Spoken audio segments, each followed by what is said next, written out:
Está reaberta a sessão. A presidência anuncia aqui aos senhores e senhoras deputados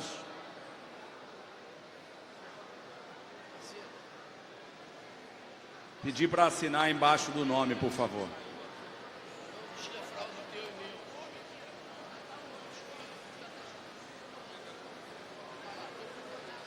Presidente, um esclarecimento, por favor. Por favor. Quem votando sim, mantém-se o veto, votando não, derruba-se o veto. Votando sim, derruba o veto. Votando não, mantém o veto. Mantém o veto. Então, votando sim, derruba o veto, votando não, mantém o veto. Ok.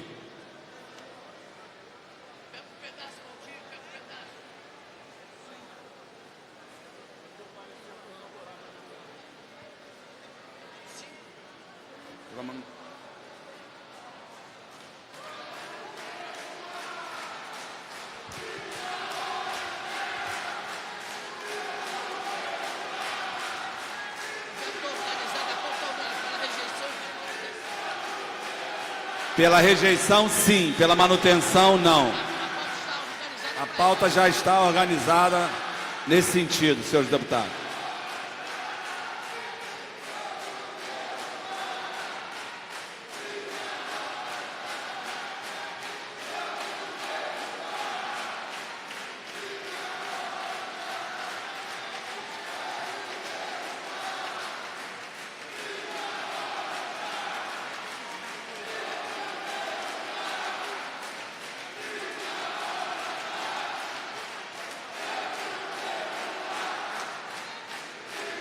Estou recebendo aqui que queira fazer declaração de voto.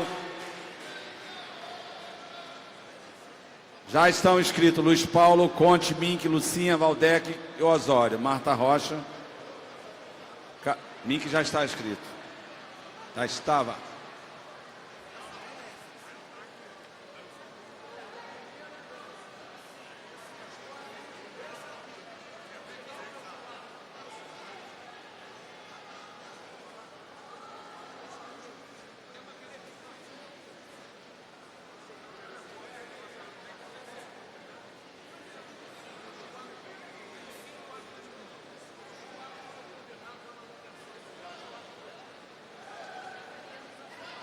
Assessoria, aqui por gentileza, do Geraldo Pudim e do Carlos Macedo, por favor.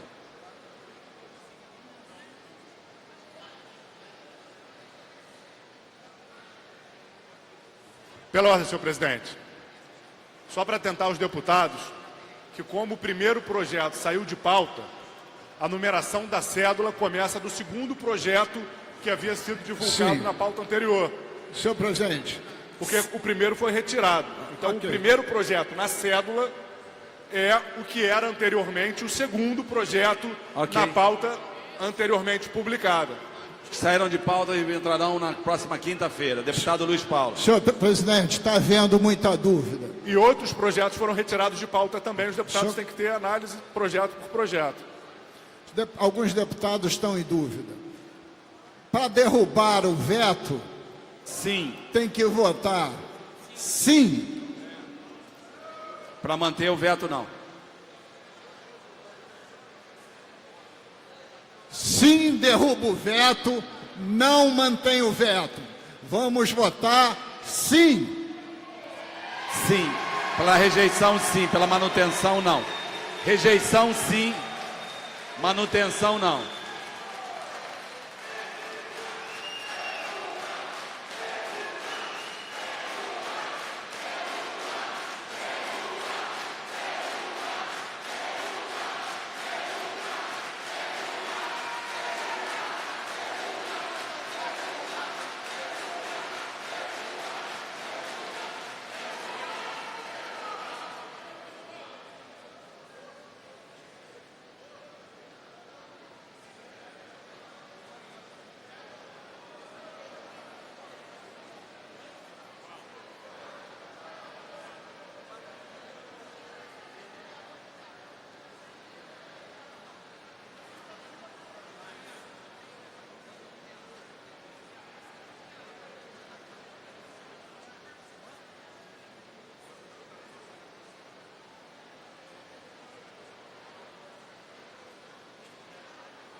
Marquinhos.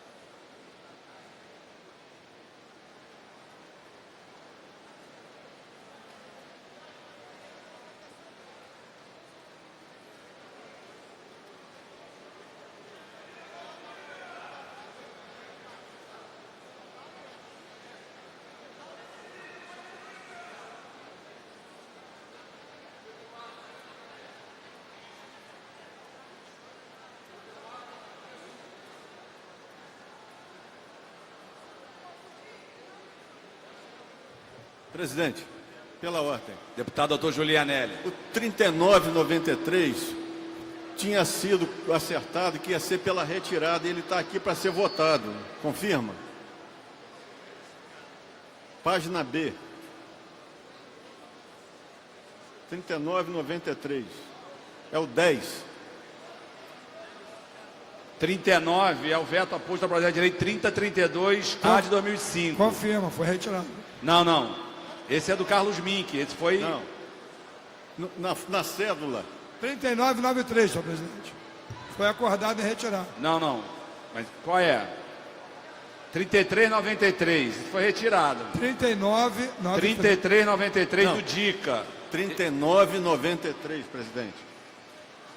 3993. Página B, o senhor falou? Na cédula está na página B. B, página B. Eu estou acompanhando pela reunião que nós fizemos. É a minha ata aqui.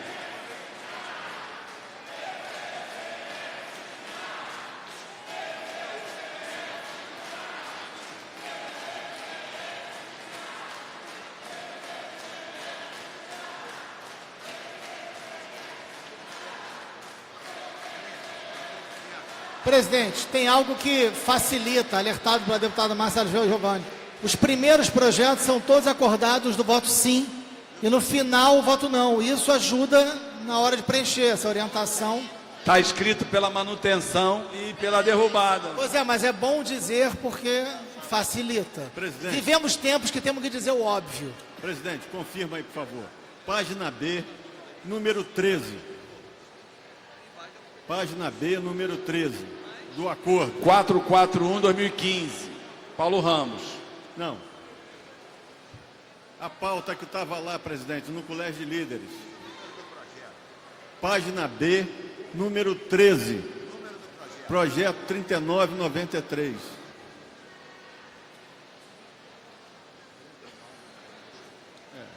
Está pela retirada. Você ficou de ver a reunião do Degás lá com o 3993 está retirado. Mas está na cédula para ser votado. É veto aposto ao projeto de lei que trata da LDO, que nós Sim. combinamos. Mas está na cédula para ser votado, presidente. Está na cédula para ser Então votado. a gente vai desconsiderar a cédula pelo... O presidente chama a atenção da assessoria. É o número 10. É o 10 da cédula, 3993. Ele Na foi verdade seria o 13. Ele foi colocado indevidamente.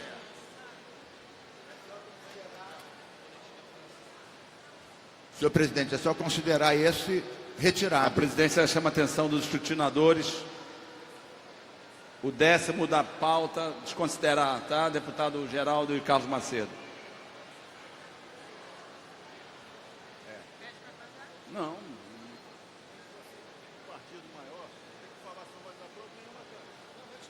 Não, mas aqui todo mundo está votando nele. Não faz mal, ele vai desconsiderar, ele já deu orientação agora para desconsiderar os votos. Você tem toda a razão.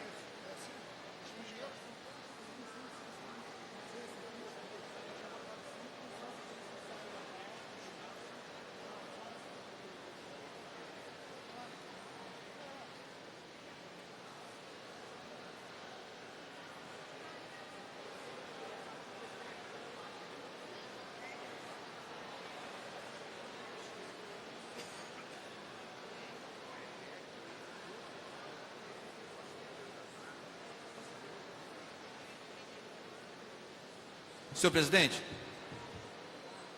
apenas para endossar, porque de novo não apareceu, quanto ao projeto 4028... Qual é da pauta? É o único da cédula na página D da cédula. É o único da página D da cédula. Só para registrar que de novo não aparece o meu registro de autoria. Já registrei isso, Vossa Excelência fez questão de ordem, eu já chamei a atenção da assessoria da mesa.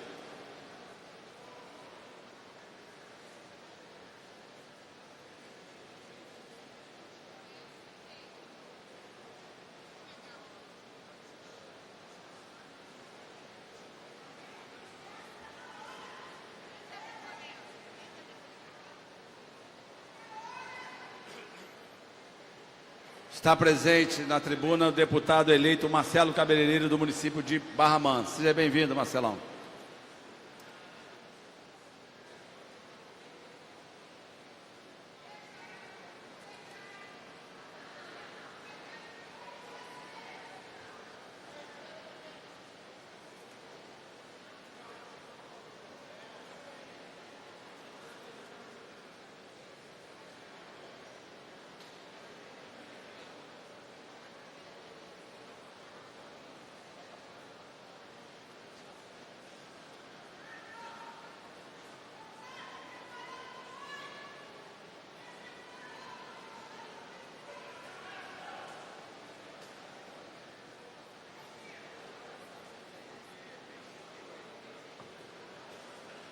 Deputado Jorge, tem aqui a cédula.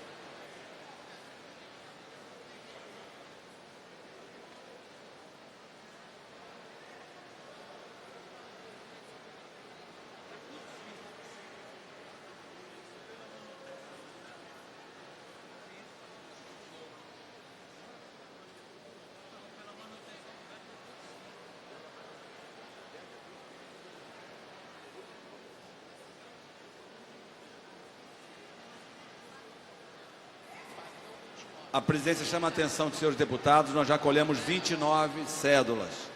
Deputado que não entregou ainda, por gentileza.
presidência chama a atenção dos senhores deputados.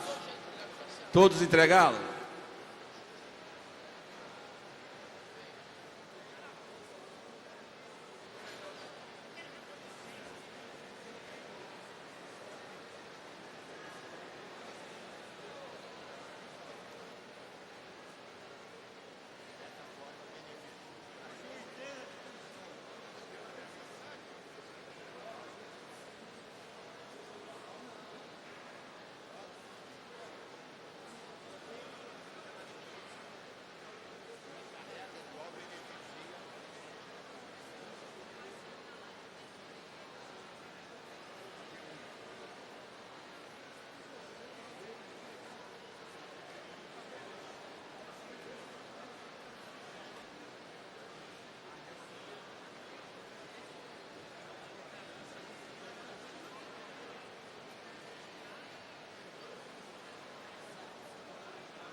A presidência chama a atenção dos senhores e senhoras deputados para amanhã, reunião de líderes às 13 horas e votação dos vetos a partir das 15 horas.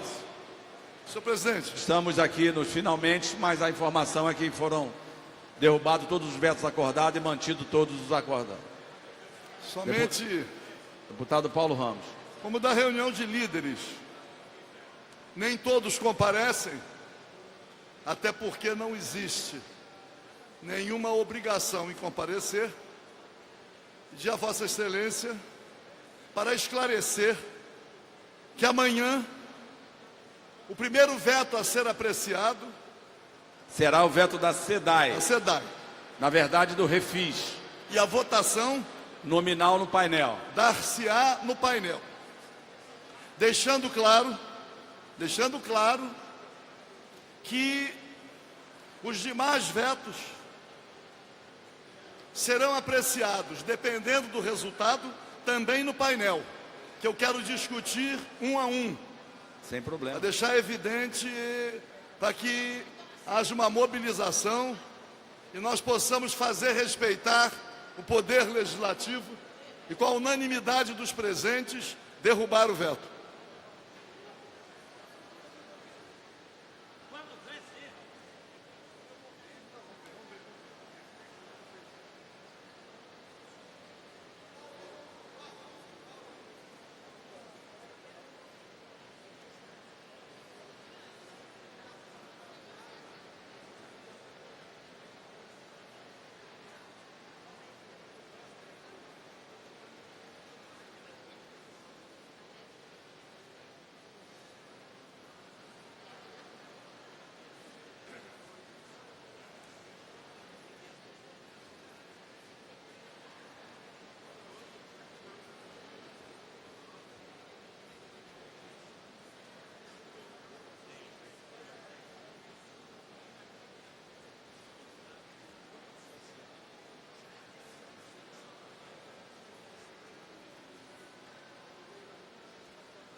presidência vai proclamar o resultado.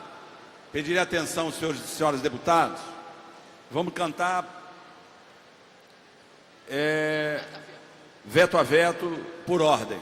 Então, veto primeiro da pauta pela rejeição, veto total oposto ao projeto de lei 126A de 2015. Teve 48...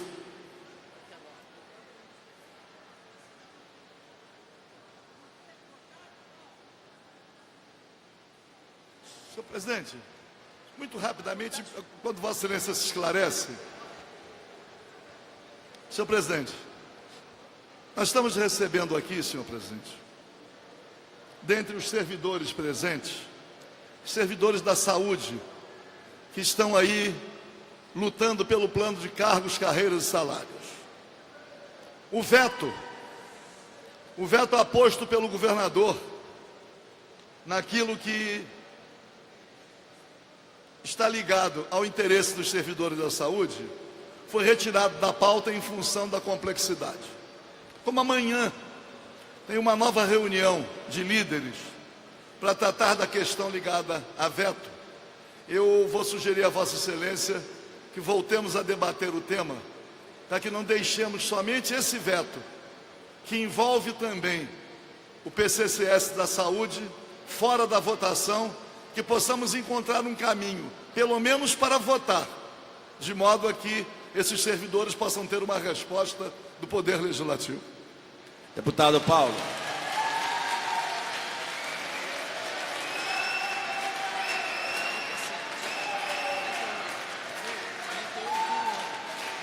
A gente fez um acordo no Colégio de Líderes, mas não tem problema nenhum que a gente possa amanhã, no dia de amanhã, voltarmos a discutir esse veto, sem problema nenhum. A presidência vai proclamar o resultado. Veto total oposto ao projeto de lei 126A 2015. 49 votos sim, 0 não. Veto total, o veto foi rejeitado. Retorna ao governador. Veto total oposto ao projeto de lei 1238A 2015. 49 sim, 0 não. O veto foi rejeitado, retorna ao governador. Veto total oposto ao projeto de lei 3169A 2014. 48 sim e 1 não. O veto foi rejeitado e retorna ao governador. Veto total oposto ao projeto de lei 2058A 2016. 49 sim, 0 não. O veto foi rejeitado, retorna ao governador. Veto total ao projeto de lei 3549A de 2017. 47 sim, 2 não. O veto foi rejeitado, retorna ao governador. Veto parcial ao projeto de lei número 3871 2018. 48 sim e 1 não. Veto foi rejeitado, retorna ao governador.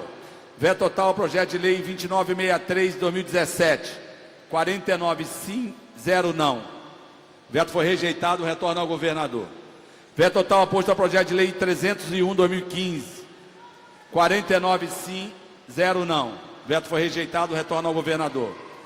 Veto total oposto ao projeto de lei 3384 de 2017. 49 sim, 0 não. Veto foi rejeitado, retorna ao governador. Veto parcial. Projeto de lei 2833A 2017. 48 sim e 1 não. Veto foi rejeitado, retorna ao governador. Veto total oposto ao projeto de lei 696A de 2015. 46 sim, 3 não. Veto foi rejeitado, retorna ao governador.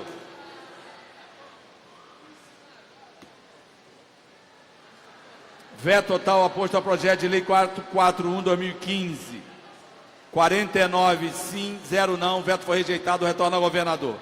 Veto total oposto ao projeto de lei 3178A de 2014. 49 sim, 0 não. Veto foi rejeitado, retorna ao governador. Veto total oposto ao projeto de lei 207A 2015. 49 sim, 0 não. Retorna ao governador. Veto total oposto ao projeto de lei 1746A 2016. 49 sim, 0 não. Veto foi rejeitado, retorna ao governador. Veto total oposto ao projeto de lei número 1231 de 2015. 48 sim, 1 voto não. O veto foi rejeitado, retorna ao governador. Veto total oposto ao projeto de lei 1940A de 2016. 49 sim, 0 não. O veto foi rejeitado, retorna ao governador. Veto total ao projeto de lei 2168/2016, 49 sim, 0 não, veto foi rejeitado, retorna ao governador. Veto total oposto ao projeto de lei 2966/2017, 47 sim, 2 não, o veto foi rejeitado, retorna ao governador. Veto total oposto ao projeto de lei número 4028/2018, 49 sim, 0 não, veto foi rejeitado, retorna ao governador. Agora, pelo acordo, os vetos mantidos. Veto parcial ao projeto de lei 4162/2018, 48 não, 1 sim, o veto foi mantido. Veto parcial oposto ao projeto de lei 316/2015, 48 não e 1 sim, o veto foi mantido. Veto parcial oposto ao projeto de lei 168/2015, 49 não, 0 sim, o veto foi mantido. Veto total oposto ao projeto de lei 1902/2012, 49 não. O veto foi mantido.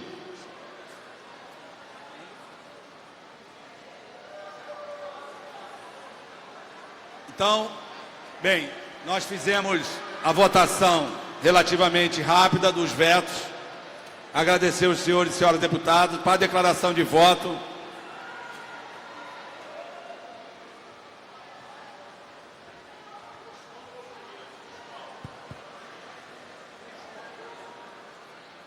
Me inscrevi, mas não.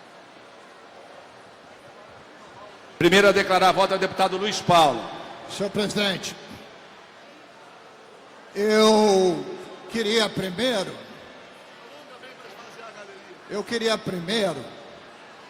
elogiar a reunião do Colégio de Líderes de hoje, que conseguiu, de forma sensata,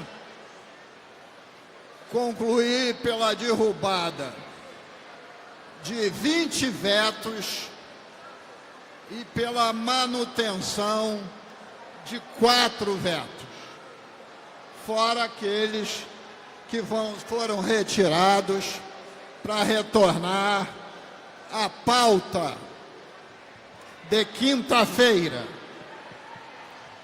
Mas, senhor presidente, eu queria destacar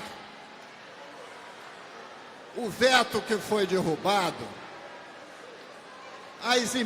o veto às emendas que foram feitas ao projeto 3871 de 2018, de autoria do Poder Executivo, que autorizava o Executivo a contratar operação de créditos.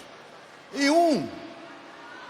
uma dessas emendas, que foi de minha autoria, introduziu uma revogação exatamente a explicitada no artigo 8º. O artigo 8º da Lei 3871, do PL 371, diz o seguinte: fica revogada a Lei número 6.112 de 2011, que autoriza o Rio Previdência a realizar a operação de alienação de ativos para utilização para os seus fins institucionais e da outras providências.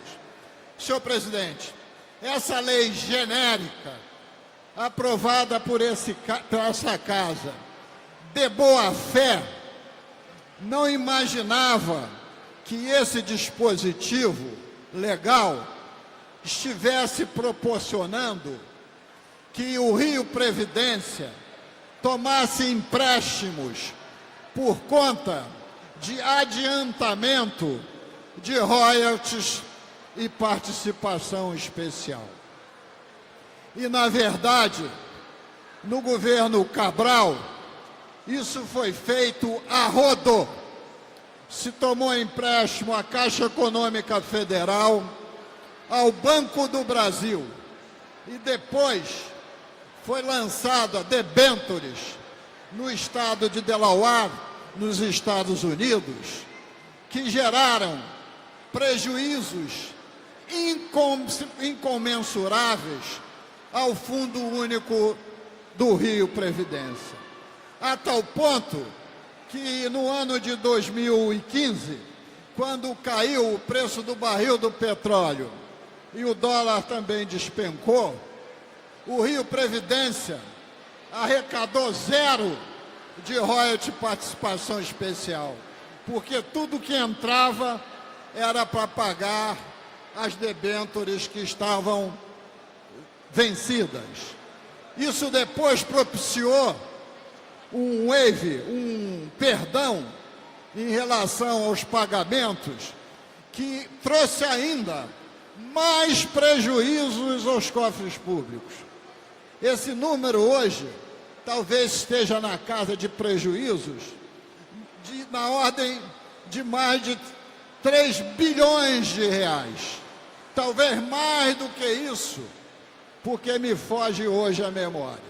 E agora, no governo Pezão, exatamente esse ano, outro empréstimo foi contratado, dando garantia no regime de recuperação fiscal, novamente royalties e participação especial.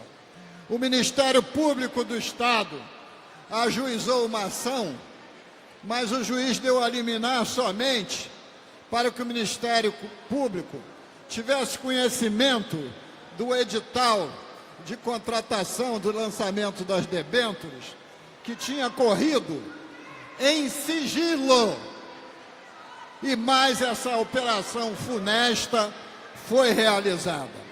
Essa casa acordou a tempo, teve coerência e definitivamente enterrou a Lei 6.112 de 11, para que, se depender da minha vontade e de muitos parlamentares, nenhum governo a mais tome empréstimos, dando como garantia as reservas do Fundo Futura de royalties participação especial, a bem das folhas de pagamento de nativos e pensionistas. Então, quero aqui destacar essa vitória no dia de hoje, que é a vitória da resistência daqueles que têm perseverança no exercício dos seus mandatos e lutam por um Estado melhor, por práticas de gestão que sejam verdadeiramente boas para o serviço público e, principalmente, para que acabem as negociatas, os acordos vis nesses contratos de lançamento de debêntures. Resistimos e, infelizmente, a vitória está vindo tardiamente, mas veio. Mas, como disse o nosso Tiradentes, antes tarde do que nunca. Deputado Conte, a presidência pede, por gentileza, 3 minutos aos seus deputados. Deveria ter pedido também no início aqui com o deputado Luiz Paulo, né, presidente? Mas eu vou usar menos de 3 minutos, presidente. Primeiro eu queria aqui, atenção dos deputados do plenário, e o deputado Márcio Pacheco, que vai ter uma função muito importante como um dos líderes mais importantes do futuro governo nesta casa.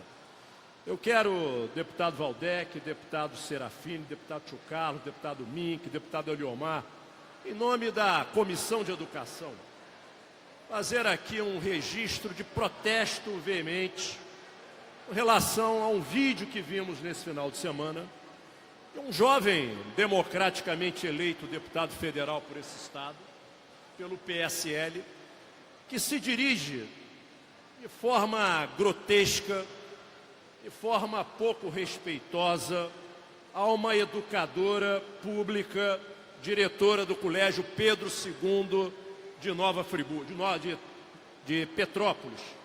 Petrópolis, desculpe. Senhor presidente, é inadmissível que esses jovens se elegeram deputados, não compreendam a natureza de um mandato parlamentar, de um mandato público. Primeiro, precisam compreender que nós podemos menos que o cidadão. Que o cidadão nos delega uma representação aqui na casa, aqui no poder. O cidadão tem tanto poder quanto nós que aqui o representamos. Talvez até mais. Talvez até mais. Segundo, fiscalizar um equipamento público, senhor presidente, é direito e obrigação de qualquer cidadão brasileiro. Acompanhar o que acontece em uma escola, em um posto de saúde, em um posto do Detran, é obrigação de qualquer brasileiro. Agora, se dirigir a uma servidora pública, educadora, diretora de uma escola do Estado, que todos nós sabemos a adversidade que enfrenta no seu dia a dia para manter um projeto de educação com mínimo de qualidade. Em um Estado que esse futuro deputado deveria estar discutindo, que como fiscal vai exigir a aplicação dos 25% de educação. Vai exigir com que os governos garantam os mínimos de recursos humanos e materiais nas unidades escolares. E não tratar uma diretora da forma que foi tratada. Então, senhor presidente, enquanto presidente da Comissão de Educação, enquanto aqui eu estiver, até o dia 31 de janeiro próximo, espero que os meus companheiros mantenham essa trincheira na próxima legislatura.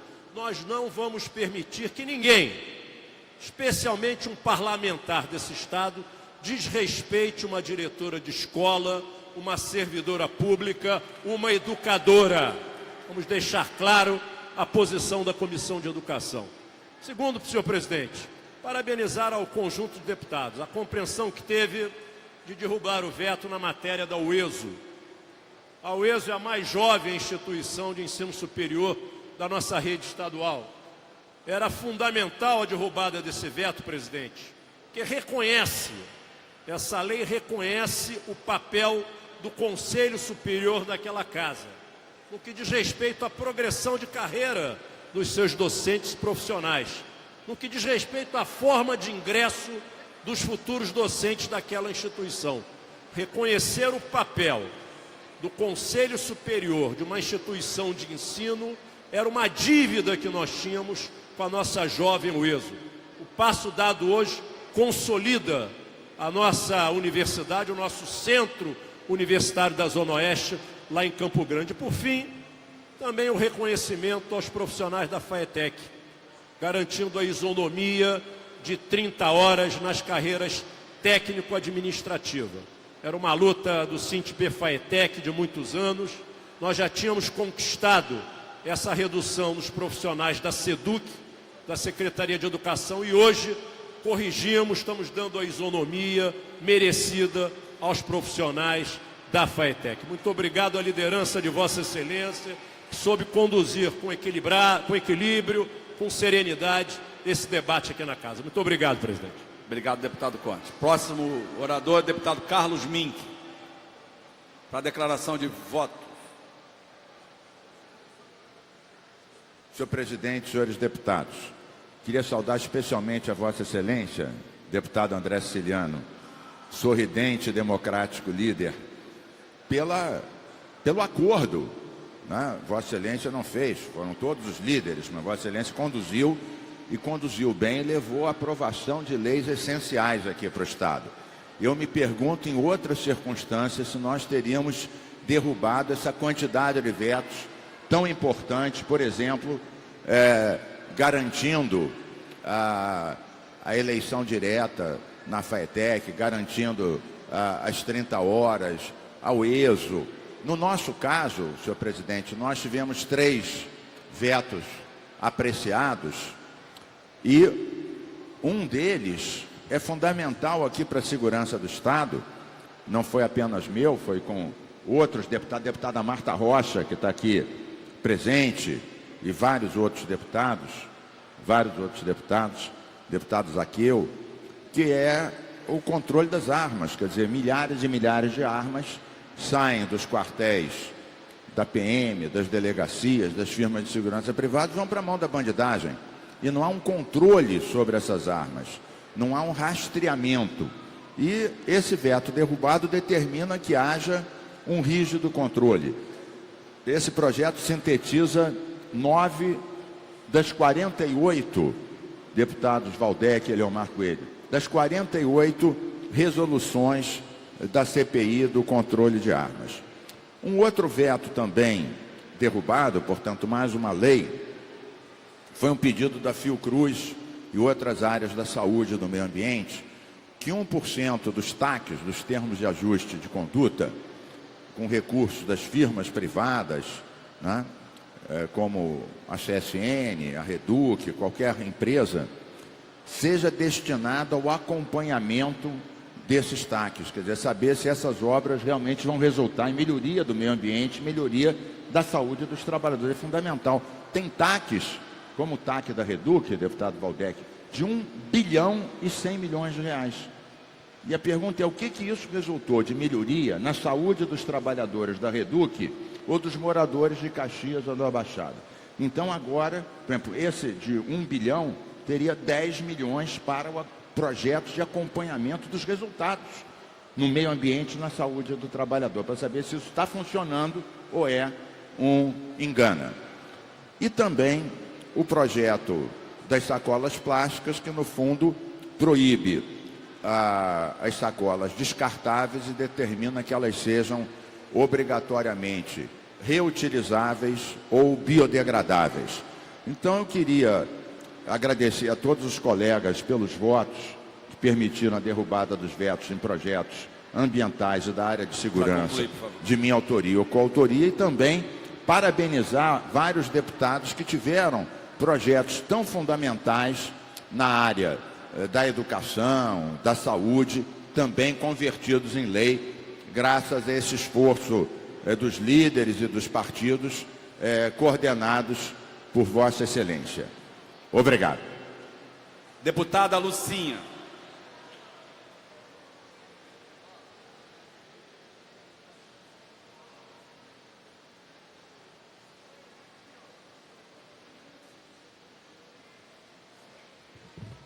Senhor presidente, Maria Ciliane e demais deputados aqui na casa, hoje o dia foi altamente produtivo. Fiquei feliz de conseguir derrubar 2 vetos que o governador Pezão, em relação aos meus 2 projetos importantes.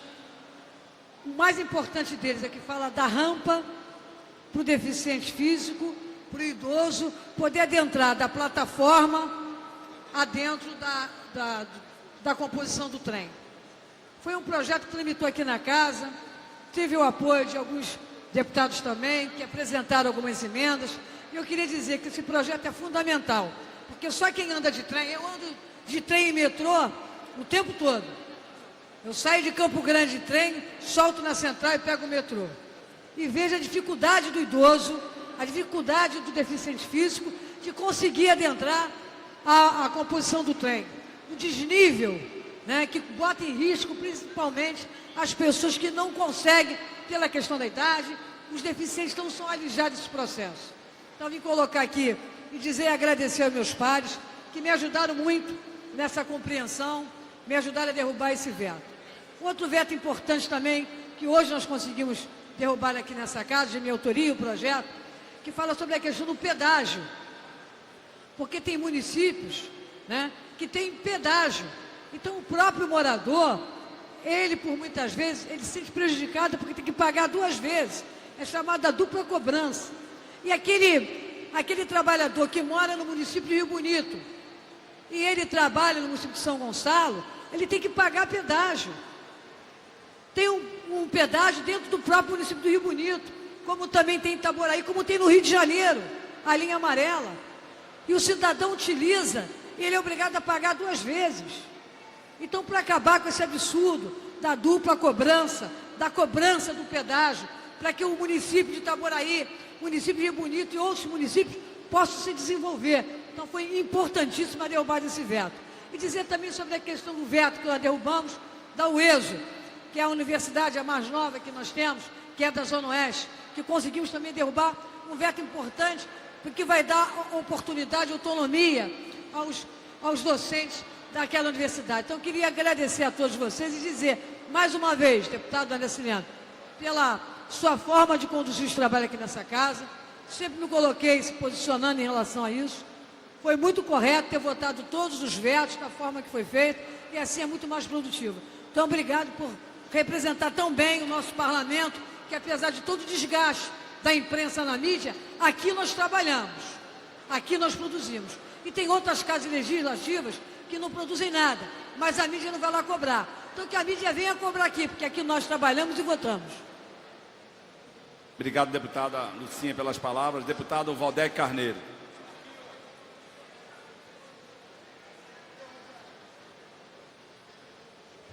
Senhor presidente, deputado André Ciliano, quero declarar os meus votos nesta sessão de vetos. Em primeiro lugar, ressaltando, deputado André Ciliano, a importância da condução por Vossa Excelência desta votação. Aliás, de resto, nesse período turbulento que temos enfrentado na Assembleia Legislativa há mais de um ano, eu acho que na sessão de hoje, mais uma vez, foi demonstrado, né, que há uma condução dialógica, democrática, respeitosa, ponderada, e nós só chegamos a bom termo hoje, como outras vezes, certamente ao longo da semana, certamente em função do ambiente de diálogo estabelecido pela condução de Vossa Excelência. Queria fazer esse registro aqui de maneira muito sincera e agradecida como deputado. Segundo, queria também endossar o que disse o deputado Paulo Ramos há pouco, sobre a necessidade que temos aqui no Poder Legislativo Estadual, na Assembleia Legislativa, de até o final desta legislatura encontrar uma solução conclusiva para que passe a ter efeitos os dispositivos aprovados por esta Casa acerca do PCCS da saúde. Não podemos mais conviver com essa ambivalência, com essa situação difusa, confusa. Então, endosso aqui enfaticamente o apelo feito pelo deputado Paulo Ramos. Sei que discutir de novo, Vossa Excelência não se opõe, discutimos tudo aqui, mas encontrar uma solução até o final da legislatura para essa matéria votada aqui de maneira pactuada com o governo. Não foi um arroubo de autoritarismo da Assembleia Legislativa, não foi populismo, não foi nada disso, foi conversado com o governo. Então, queria endossar o que disse o deputado Paulo Ramos. Sobre as votações, brevemente, queria ressaltar 5 aspectos. Primeiro aspecto, começando também por endossar o que disse o deputado Luiz Paulo, eu como presidente da Comissão de Economia, em relação ao PL 3871 de 2018, que agora, com a derrubada do veto, afinal de contas, conseguimos revogar a lei que dava sustentação às malfadadas operações de antecipação de crédito, né, de royalties, e, consequentemente, barrar esse mecanismo que, a meu ver, foi deletério para a economia do Estado e, particularmente, para que se honrasse compromissos com os servidores públicos e para a gestão da Previdência Estadual. Queria também destacar a forma perseverante como os servidores da FAETEC lutaram, e há um outro projeto que está acabando a tramitação, não sei nem se já votamos em segunda, que é em relação aos inspetores, que faltou nesse projeto aqui, mas sobretudo para garantir a jornada de 30 horas semanais, que na prática já se realiza nas unidades da FAETEC. Portanto, não há que se falar aqui de aumento de despesa. Portanto, foi sábia a Assembleia ao garantir esta jornada de 30 horas. Quero ressaltar também o projeto de Vossa Excelência do Flávio Serafini sobre o fechamento de escolas. Ainda que tenha ficado, sabe, Flávio, com amargor na boca, em função de uma expressão introduzida no projeto ao longo da sua tramitação, que fala que aquilo vai se aplicar quando couber, mas de qualquer maneira a Assembleia levanta a sua voz de maneira altiva para dizer que não queremos nenhuma escola a menos no Rio de Janeiro. Queremos impedir o fechamento de escolas, queremos melhorar as condições objetivas de trabalho e de formação dos profissionais da educação e de construção de conhecimento pelos alunos nas nossas escolas estaduais. Portanto, é um projeto muito importante que a gente conseguiu mantê-lo intacto. Queria destacar ainda o projeto relacionado ao ESO, e aqui a gente nada mais fez do que confirmar o princípio da autonomia universitária. O projeto nada mais garante senão que o Conselho Universitário da UESO, que é a instância máxima de deliberação daquela instituição universitária, vai fixar os critérios acadêmicos para a progressão na carreira docente. Não fazia sentido isto ficar a critério discricionário do governador, quem quer que seja, por decreto.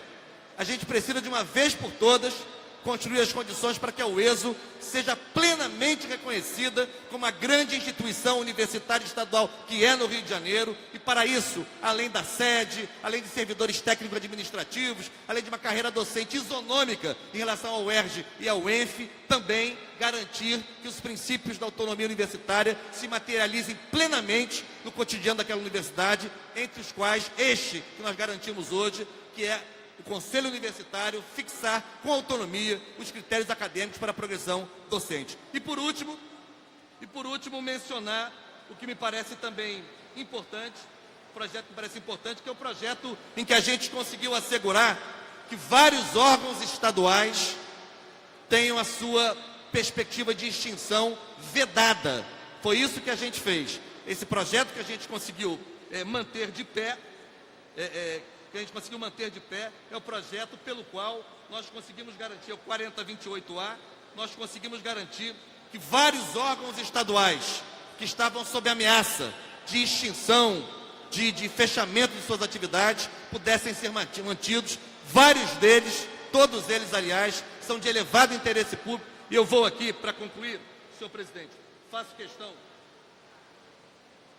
questão de dizer: Fundação Leão 13, FIA, FAPERJ, Fundação CECIERJ, CEPERJ, FAETEC, Fundação Santa Cabrini, FIPERJ, FUNARJ, Museu da Imagem e do Som, PRODERJ, SUDERJ, Instituto Estadual de Engenharia e Arquitetura, CEASA, CODERT, SEAB, ITERJ, EMATER, CASERJ, PESAGRO Rio e a própria UESO. Com esse projeto, nós estabelecemos um dispositivo que veda a extinção desses órgãos estaduais. Foi muito importante também esse veto, portanto, fazer essa declaração de voto e, mais uma vez, reiterar a importância da condução de Vossa Excelência na construção dessa votação dialógica. Obrigado, deputado Valdec. Próximo orador, deputado Carlos Osório. Para a declaração de voto, deputado Osório. Contando presente, deputada Marta Rocha.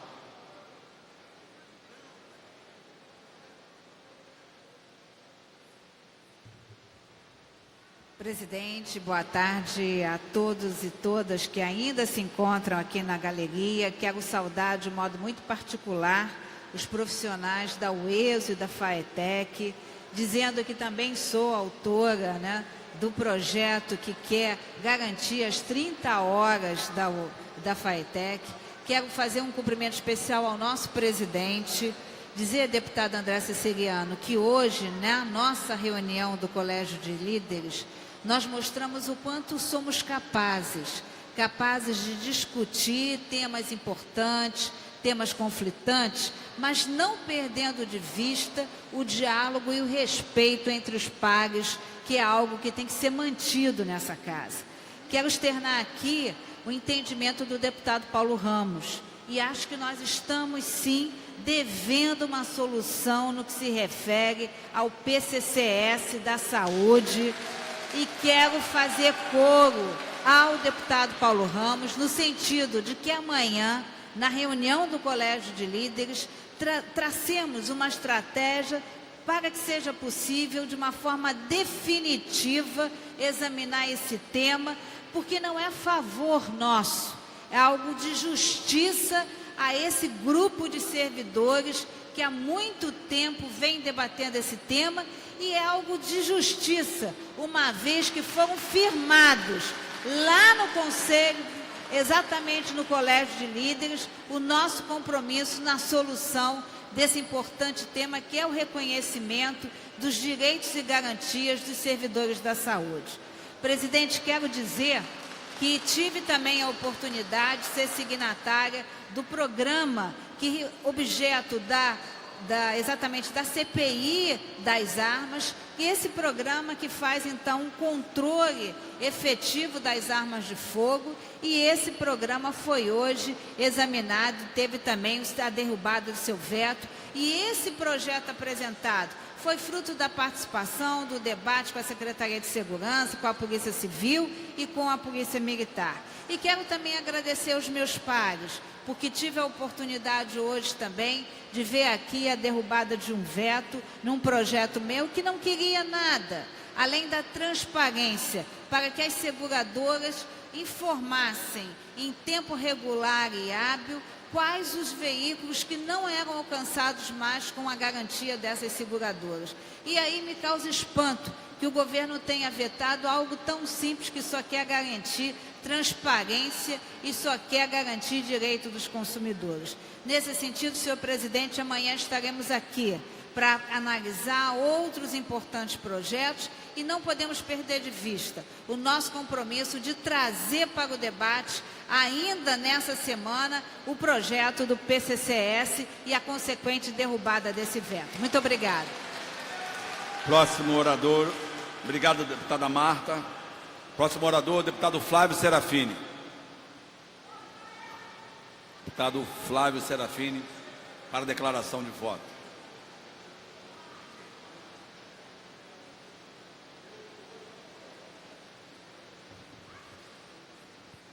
Deputado André Siciliano, presidente, demais deputados aqui presentes, gostaria de destacar a importância do dia de hoje para a educação pública do Estado do Rio de Janeiro.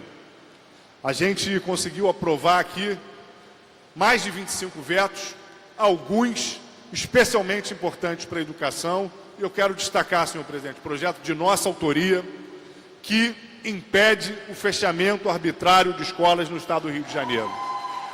A gente está no meio do processo de reelaboração do Plano Estadual de Educação. E é importante que se diga, nos últimos 10 anos, mais de 200 escolas foram fechadas no Estado do Rio de Janeiro. Somente no ano de 2016, mais de 100 turnos da noite, especialmente de educação de jovens e adultos, foram interrompidos, dificultando o acesso à educação para centenas de milhares de crianças, adolescentes e jovens no nosso Estado.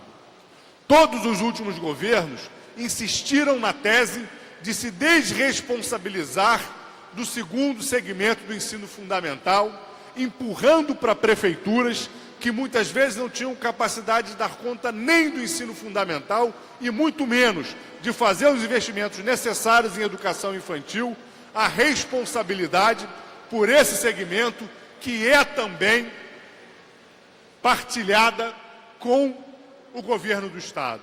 A gente, com esse projeto, encerra um ciclo arbitrário de fechamento de escolas, de municipalizações forçadas, de negação do acesso e do direito à educação de milhares de estudantes, no último período, principalmente adolescentes e jovens com defasagem e idade séria.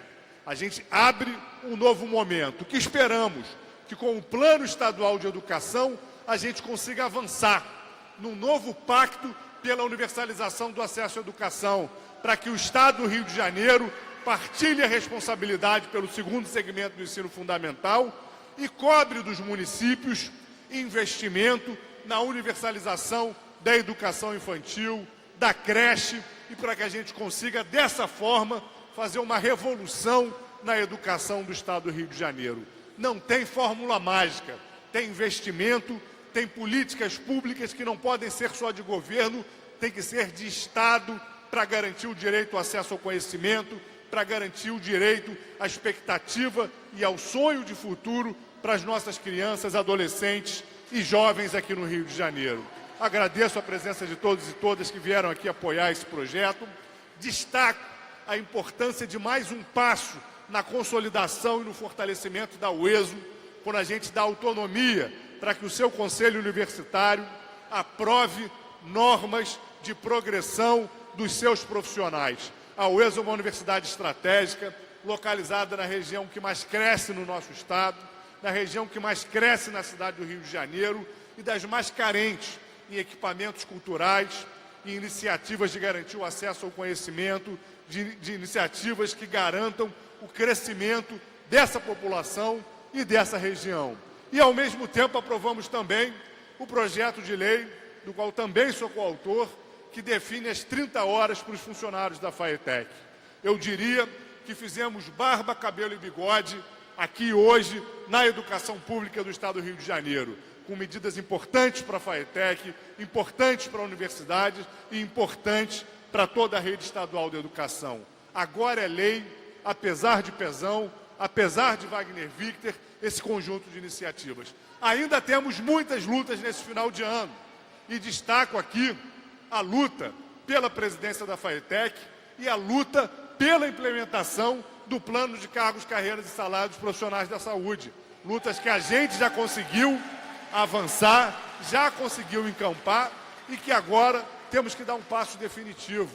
Tem que estar no orçamento, tem que ser cumprido o orçamento e esses profissionais têm que gozar desse direito. Não dá para termos profissionais da saúde dentre os mais desvalorizados do Brasil.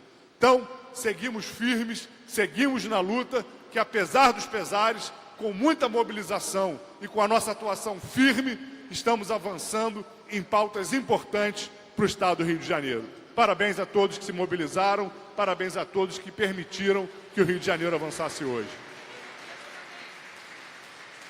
Nada havendo mais a tratar na ordem do dia, a presidência passa ao expediente final. E aí, em relação aqui à questão do veto da LDO, do PCCS, já está acordada no Colégio de Líderes para nós derrubarmos o veto. Tá? Fiquem tranquilos, problema nenhum. Primeiro orador inscrito é o novo deputado Osório. Deputado Osório. Deputado... Vou trocar Paulo Ramos pelo Luiz Paulo, que está dando uma entrevista. Paulo Ramos.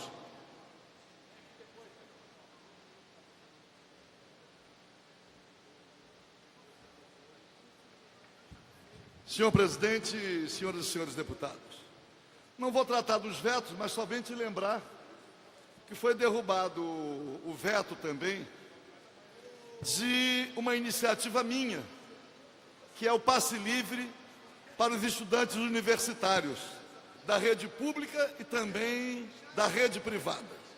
O veto também foi derrubado. Não foi feita menção a esse veto, mas eu quero aproveitar para dizer que há a possibilidade grande, se porventura o governo do Estado não se insurgir, de preservação daquilo que a Assembleia Legislativa entendeu ser justo para os estudantes universitários da rede pública e da rede privada, o passe livre.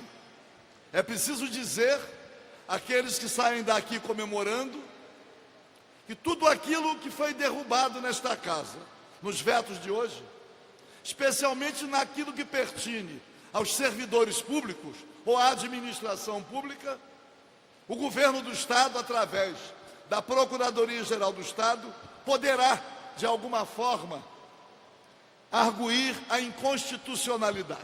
Aliás, na justificativa dos vetos, o governo sempre trata do eventual vício de iniciativa. Para que não saiam daqui comemorando, esquecendo do dever de perseverar na luta, de perseverar fiscalizando e acompanhando, para que não haja depois nenhuma surpresa. Mas, senhor presidente, eu venho a esta tribuna tratar de um outro tema, algo que já foi objeto de minhas preocupações em épocas anteriores e que, em sendo um tema muito mais talvez vinculado à esfera federal, culminou por permanecer longe um pouco dos meus cuidados. Falo, senhor presidente, do Sistema S, que o Sistema S é sustentado com recursos públicos e o Sistema S se destina à profissionalização. São recursos que vêm dos cofres públicos. E aí recebo eu uma planilha, senhor presidente, que me assustou, do SESC, estrutura remuneratória do SESC. Veja, senhor presidente, que o diretor-geral do SESC, com recursos públicos, recebe mensalmente R$ 58.250. Depois, nos cargos de diretores, nós temos salários que vão de 32 a 40 mil. Depois, no estágio seguinte, os cargos vão de 10 a 17 mil reais. É claro que não me refiro às remunerações intermediárias, daqueles que têm uma remuneração que podemos entender uma remuneração compatível. Mas é duro, senhor presidente, constatar que no sistema S nós tenhamos essa espécie de orgia remuneratória com o recurso público. É duro verificar. Eu vejo as atividades do SESC, atividades culturais, inclusive, atividades importantes, atendendo a população, inclusive a população mais carente.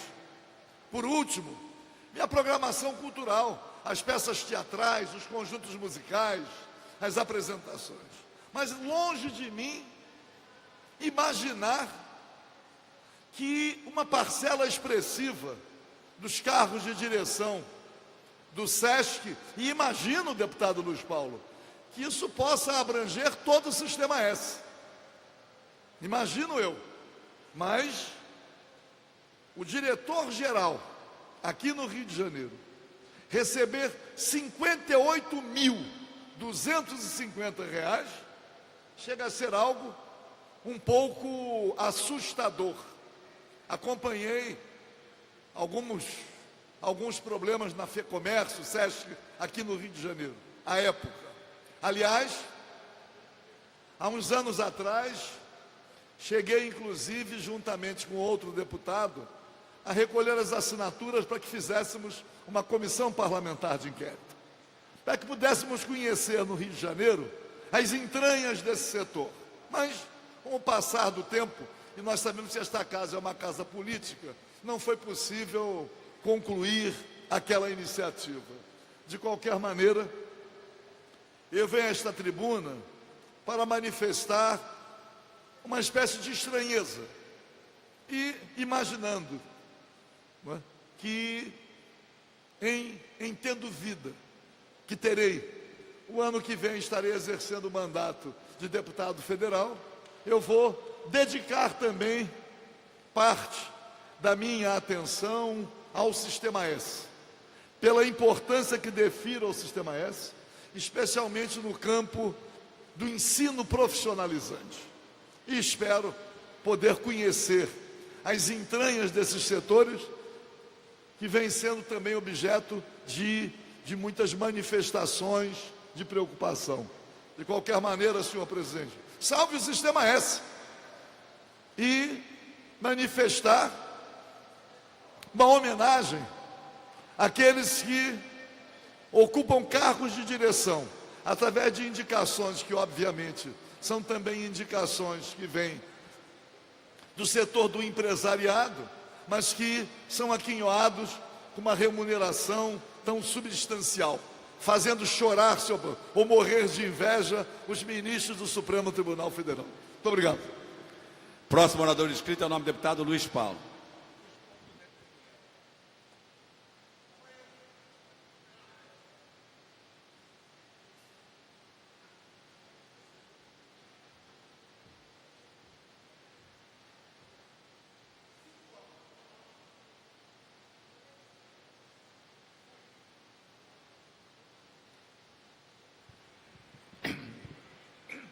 Senhor presidente, deputado André Siciliano, senhores deputados Paulo Ramos, André Lazzaroni, Átila Nunes, que ainda resistem aqui em plenário, depois de uma pauta intensa, onde derrubamos 20 vetos e mantivemos 4 vetos pela grande maioria dos parlamentares que votaram, num total de 49 parlamentares. E começo por aí, porque a plateia aqui era muito grande. Agora estamos esvaziados. Cada um tinha interesse na derrubada de um veto. E muitos diziam, principalmente assessores jurídicos, bom, mas esse projeto é inconstitucional. Como é que vai ser derrubado o veto? O que é constitucional e o que é inconstitucional em nosso país? É constitucional tudo aquilo, toda a legislação infraconstitucional que não ofende, não agride, não contraria a Carta Magna da República, que contemplou 30 anos. E é inconstitucional toda a legislação que ofende essa Carta Magna. Ocorre que a nossa Carta Magna não é uma carta simples, é uma carta de centenas de artigos, que ao longo desses 30 anos sofreram dezenas de modificações. E tem uma corte só para analisar constitucionalidade, chamada Supremo Tribunal Federal. É a instância última. E quantas vezes o placar no Supremo é 6-5. 6 ministros votam pela constitucionalidade e 5 votam contra. Então, é margem apertada de um voto. E até depois de alguns anos, como já vimos acontecer, em relação ao mesmo texto, essa interpretação muda. O que era constitucional passa a ser inconstitucional e vice-versa. Vamos para o campo presente. O Supremo Tribunal Federal recebeu representação para que os governos pagassem o auxílio moradia para o conjunto de todo o Poder Judiciário, isto é, para todos os desembargadores e juízes. Essa representação foi ser relator o ministro Fux, que, num exame sumário, deu pela constitucionalidade de fazer esse pagamento via medida liminar, isto é, só ele monocraticamente examinou essa questão. E até hoje o auxílio moradia é pago a todos os juízes e desembargadores do Poder Judiciário, isto é, de todo o nosso país, seja na Justiça Federal e na Justiça Estadual. Recentemente, o Congresso Nacional, o Senado Federal, faltava votar o reajuste de 16 pontos percentuais para os ministros do Supremo Tribunal Federal, relativo ao período de perdas até 31 de dezembro de 2014. O Senado votou, aprovando o reajuste. A Câmara já tinha votado. Foi a sanção do presidente da República. o senhor Michel Temer, que ficou com a matéria sob júdice até o limite do tempo que ele tinha para sancionar, fez um acordo com o Supremo Tribunal Federal e não vetou, sancionou o projeto no dia de ontem, concedendo esse reajuste de 16%. Ato contínuo, deputado André Siciliano, monocraticamente, o desembargador Fux derrubou a liminar, isto é, não se pode mais pagar auxílio moradia no Poder Judiciário. Aí eu me pergunto, como fazer acordo numa questão de constitucionalidade? Ou é constitucional, ou não é constitucional. Se você deu uma liminar dizendo que era constitucional pagar, você mesmo depois reflete, derruba a liminar mediante um acordo e considera inconstitucional. Isto foi o Supremo Tribunal Federal. Mas liminar, senhor presidente, não esgota a matéria. A liminar caiu. Por via de consequência, essa matéria tem que ser examinada pelo Pleno. E o Pleno pode decidir que é constitucional. Aí o Supremo vai ter que dizer que vai continuar a receber o auxílio moradia e ainda aprovou o reajuste. Eu não estou vendo o governador do Estado, nem o governador eleito, que já foi juiz, vir a público e dizer: como é que eu vou suportar agora esse ônus de 240 milhões de reais, no mínimo, por ano, 240 milhões de reais, que vai repercutir na minha folha. Porque vai-se subir o teto do Estado nos mesmos 16%. Os ministros do Supremo passaram a ganhar na ordem de quase 40 mil reais por mês, e se aqui se paga 90%, é a Constituição que diz, o teto aqui passa a ser 36 mil reais por mês. E vai parar aí nesses 240 milhões? Não, senhor presidente. É vovó viu a uva que a Câmara Federal, antes de entrar no recesso, vai aumentar os salários dos deputados federais nos mesmos 16%. E a Constituição diz que os deputados estaduais ganham 75% dos deputados federais. Mas, no meu entendimento, não é automático. Tem que ser votado. Olha a cascata que vai existir. E ninguém está a dizer que isso rompe o regime de recuperação fiscal.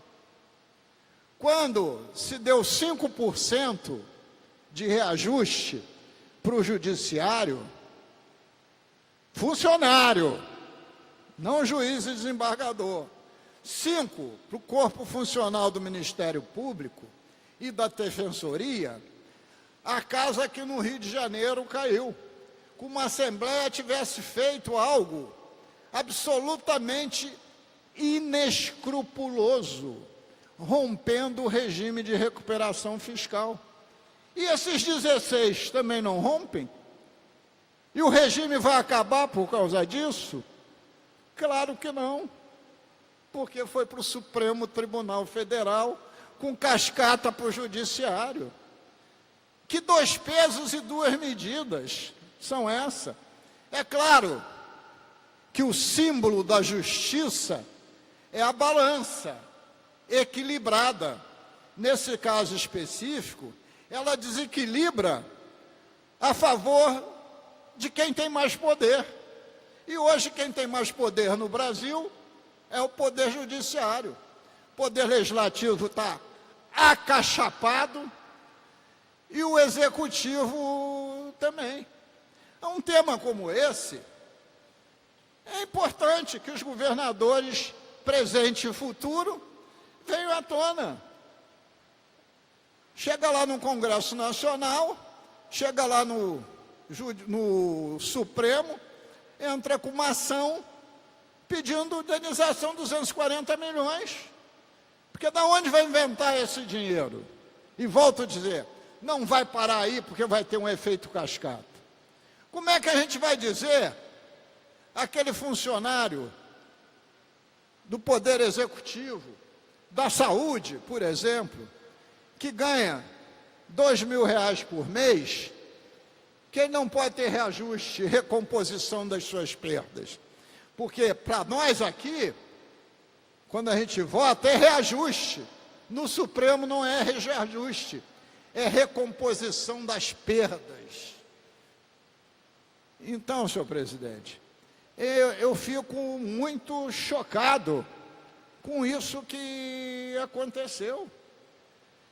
Porque parece que nós, deputados, não temos nem mais direito a votar segundo a nossa consciência.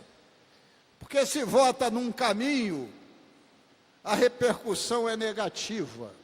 Se vota em outra, negativo também o é. E há uma criminalização do voto. Quando o voto pela Constituição é sagrado. E defender o voto sagrado não é defender corrupção. Corrupção tem que ser investigada e corrupto tem que pagar o seu preço. Mas não há harmonia se o deputado não puder votar como ele bem quiser e desejar. Se tem truta ou não tem truta na votação, cabe investigar e descobrir. Mas a única imunidade que deve ter o parlamentar não é nem na voz, não. A maior imunidade é o direito ao voto.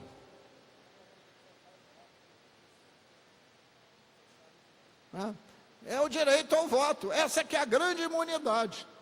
Eu, da minha parte, continuarei a votar, segundo a minha consciência, segundo a análise que eu faço de cada projeto, porque o quadro de votação nos indica que nós podemos votar sim, não ou abstenção. Não temos outra alternativa. A abstenção é um voto quase raro, né? Quase raro, mas às vezes é necessário. A grande maioria a gente tem que votar sim ou não. Se votar sim, o bicho pega. Se votar não, o bicho come. Então, como haver o direito sagrado ao voto, senhor presidente? Muito obrigado. Não havendo mais oradores inscritos, está encerrada a sessão. A presidência convoca os senhores deputados para amanhã às 13 horas, reunião de líderes na presidência, no Colégio de Líderes, e às 15 horas, sessão ordinária, do dia 28 de novembro. Está encerrada a sessão.